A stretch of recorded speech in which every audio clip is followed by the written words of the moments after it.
বাম এবং কংগ্রেস যৌথভাবে বলছে যে যেহেতু প্রধানমন্ত্রী নরেন্দ্র মোদীর সঙ্গে দেখা করে এসেছেন রাজ্যের মুখ্যমন্ত্রী মমতা বন্দ্যোপাধ্যায়, সিট নিয়ে একটা নেগোসিয়েশন হয়েছে, সিট নিয়ে একটা আলোচনা হয়েছে লোকসভা নির্বাচনে, তার জন্যই কোনো রকম ভাইপোর কথা উল্লেখ করলেন না কালকের সভায় অমিত শাহ। এই বিষয়টাকে কিভাবে ব্যাখ্যা করবেন? দেখুন, সিট নেগোসিয়েশন করার জন্য তৃণমূল কংগ্রেস এবং সিপিএম এই রাজ্যে তারা ইন্ডি জোটে বসছে, সেখানে গিয়ে ফিশ ফ্রাই খাচ্ছে, তারা সিট নেগোসিয়েশন করছে, কংগ্রেসকে সিট ছাড়ার জন্য মুখ্যমন্ত্রী মমতা বন্দ্যোপাধ্যায় রাজি হয়ে যাচ্ছে, আর তারা আমাদের দিকে আঙুল তুলছে। চোর কোতোয়ালকে ডাটে সেরকম অবস্থা হচ্ছে, চোরের মায়ের বড় গলা।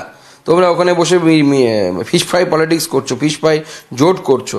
আর বিজেপিকে তো বলা হচ্ছে বিজেপি আইনের পথে চলে, আইন কিন্তু কোর্টে কেস চলছে, তো মহামান্য আদালতের সামনে আছে। তাদের তো অত বড় বুদ্ধিজীবী আইনজীবী আছে বিকাশবাবু, তো তাকে বলুন কোর্টকে গিয়ে ডাইরেক্ট করাতে।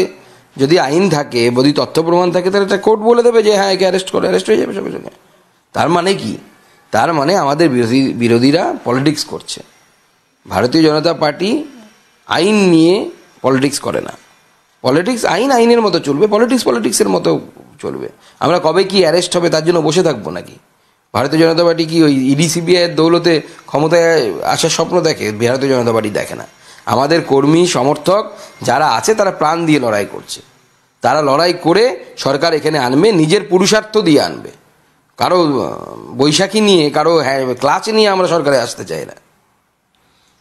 একটা প্রশ্ন করবো, তার মানে কোনো সেটিং নেই আপনি বলছেন তৃণমূলের সঙ্গে বিজেপির কোনো রকম যেটা সেটিংয়ের অভিযোগ করছে বিরোধীরা, এই বিষয়টাকে কিভাবে বলবেন যে কোনো সেটিং কোনো নেই বিজেপি কর্মীদের জন্য? সময় আসুক, দেখতে পাবেন সেটিং নেই, শুধু ব্যাটিংই আছে। এবং যখন ব্যাটিং হবে শুধু 4 আর 6 হবে।